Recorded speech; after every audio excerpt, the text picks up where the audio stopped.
Hey, buddy, watch this. Hello, Regis Kilbin is the name, and Hearthstone is the game. And today I'm going to talk about my top 10 Mage cards. To me, these are the 10 best cards available to Mage. And what I mean when I say best, it doesn't necessarily mean the most powerful or, just all the most expensive cards that might win in a fight.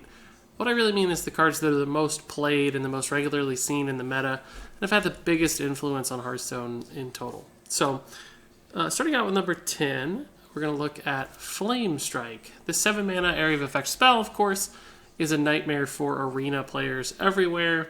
It hasn't seen quite as much popularity in constructed play, but it does, of course, show up from time to time, particularly in like Freeze Mage decks as a nice AoE clear. It's really just kind of the standard for area of effect clears in Hearthstone in general. It's efficient, it ruins enemies' boards, it allows you to make comebacks. Flame Strike is a very powerful card that would certainly rank higher on the list if it was just played a little more regularly than it is, but it still cracks the top 10 for me just on raw power and efficiency and value. So moving on to number 9 is a card by the name of Goblin Blast Mage. This 4 mana 5/4 has a really powerful battle cry. If you have a mech, it does 4 damage randomly split among all enemies. This is really the card that enabled Mech Mage to ever exist in the first place. Now, Mech Mage isn't quite as popular nowadays as it was at one time, but it still shows up from time to time on the ranked ladder, and that's because of Goblin Blast Mage. This is such a strong turn 4 play that's so good against token minions with 1 health. That getting this guy out on turn 4 when you have a mech is a card that allows you to change the face of a game and swing the tempo and the momentum in your favor thanks to that insane battle cry, and it's attached to what is still a pretty strong body. It doesn't trade favorably with everything at 4 health, but it sure is threatening at 5 health. It can kill Sludge Belchers and Emperor Thorisons and all that important stuff that does have 5 health. So Goblin Blast Mage never really feels like a bad turn 4 play as long as you do have mechs in your deck. And really the only time you're going to see this card is in Mech Mage, but since it was so important to Mech Mage and so powerful in that deck, I think it does deserve a spot in the top 10, but just barely. Moving on to number 8 is Arcane Intellect. This 3 mana spell is again kind of the standard. A lot of Mage cards set up the standard for efficiency and value as far as cost for doing something are concerned in Hearthstone. So it's pretty standard that 2 cards is worth about 3 mana, and that's because of Arcane Intellect.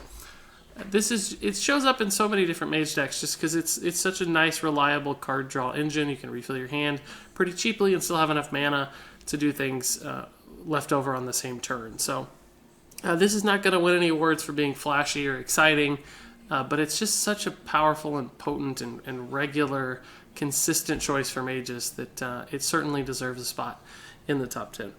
Moving on to the number 7 slot is a nice little minion by the name of Mana Worm. This 1 mana 1/3 has a really strong effect. Once again, whenever you cast a spell, gain +1 attack.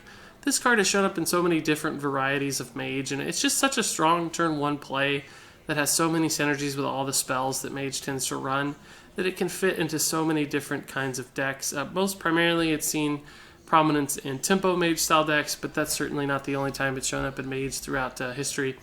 But it's still so good if a Mage gets a nice opening with 2 mana worms and follows them up with like a Mirror Image and Arcane Missiles. The game is usually over before it even starts because they've just gotten so much value out of that turn 1 play that you can never really recover against them. And that's Mana Worm really just summed up.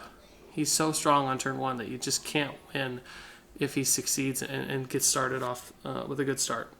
So moving on to the number 6 spot is a card by the name of Flamewaker. This is another card that really has taken prominence in Tempo Mage, and Tempo Mage is still a pretty popular deck and arguably the most popular version of Mage on the ranked ladder.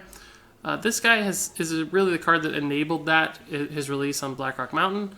He's a 3 mana 2/4, which is a nice body with an incredibly and infinitely powerful effect. After you cast a spell, deal 2 damage randomly split among all enemies. We've all seen Tempo Mages go crazy with a big Flamewaker turn where they cast 3 or 4 spells and they leave your board in ruins and do tons of damage, and you're never able to recover because a 3 mana card as strong as this one enabled so many different synergies to be exploited and just totally dominate you. And that's Flamewaker. Moving on to the number 5 spot, we have our first secret on the list, and I guess actually our only secret on the list, and that is Iceblock. Iceblock is a secret that whenever you take fatal damage, that damage is blocked, and you become immune for the remainder of the turn. So of course this card is used most prominently in freeze mage decks that just intend to stall the game and control the board, and use things like Iceblock to guarantee they'll live for a turn or two while they do tons of burst damage to the enemy's face. But Iceblock is so good that it has shown up in various other decks, like Giant's Mage uses Iceblock for the similar thing, setting up a huge late game turn. And there's even some aggressive Mage variants that tend to control the board and use Iceblock while they dig for damage to kill you. So not only is this a really super late game control card, but it has a variety of uses, and it has been popular in Freeze Mage since the beginning of time as far as Hearthstone is concerned. So number 5 is actually a pretty conservative spot on this list, I think. It could easily be argued to rank a little higher, but I think we still have some stronger cards ahead on the list. So moving on to number 4. Not 4 mana, but 6 mana. Blizzard.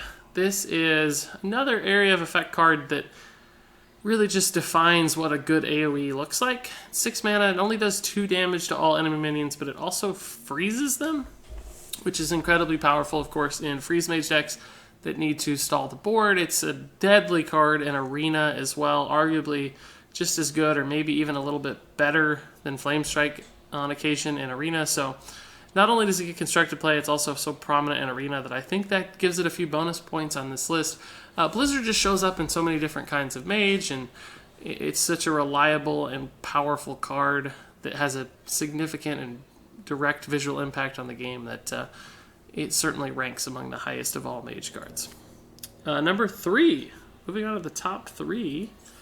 This is the only legendary on this deck, and he goes by the name Archmage Antonidas. The 7 mana, 5/7 legendary is yet another card with an infinitely powerful effect. And I say that it's technically infinite, I guess, if Hearthstone allowed it.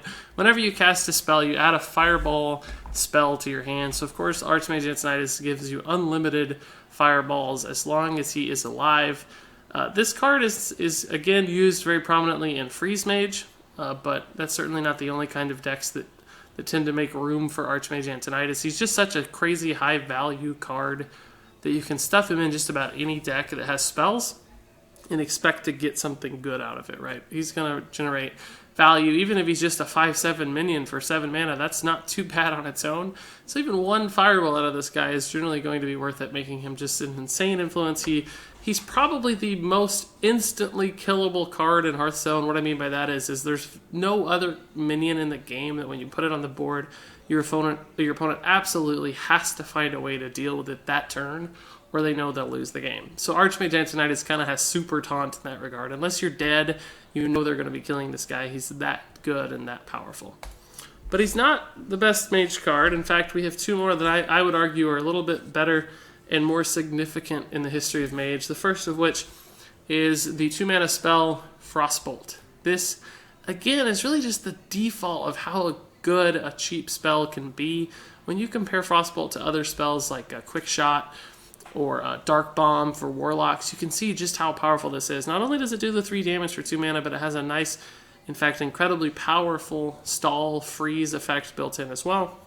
So this is great for killing 3 health stuff. It's also great for freezing big minions while you find answers over the next turn or two if you need to stall and set up some trades on the following turn. It's great to lock down an enemy hero so they can't use a weapon. It's used in every mage deck ever, I think. There's almost no mage decks that don't at least run 1 Frostbolt for that early game tempo advantage and the damage opportunities it provides. So Frostbolt is not only high value damage, super efficient, but also has some utility thanks to that freeze, making it the number 2 mage card for me. But it's not the best mage card. The best mage card is the ultimate high efficiency damage spell in the game, and that would be Fireball. This 4 mana deals 6 damage spell has one of the best damage to ratio costs of anything in the game. It just pumps out insane amounts of damage. It's good for killing minions if you're a little behind. It's even better at sending it into the enemy's face for lethal damage. Piling a couple fireballs and a Frostbolt together is really the best and fastest way to kill anybody in this game. Fireball it's just good. It's a basic card. It's free.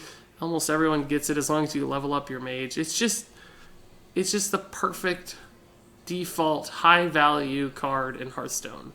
I would argue it's one of the best free cards in the game, and still, even despite the fact that it's free, the best mage card in Hearthstone to me. Fireball is just so good. It shows up in every deck, almost without exception. It's the best mage card in Hearthstone. If you disagree with my list, let me know. I'd love to hear your thoughts and your discussion. Maybe you think Iceblock should rank a little higher, and I might agree with you there.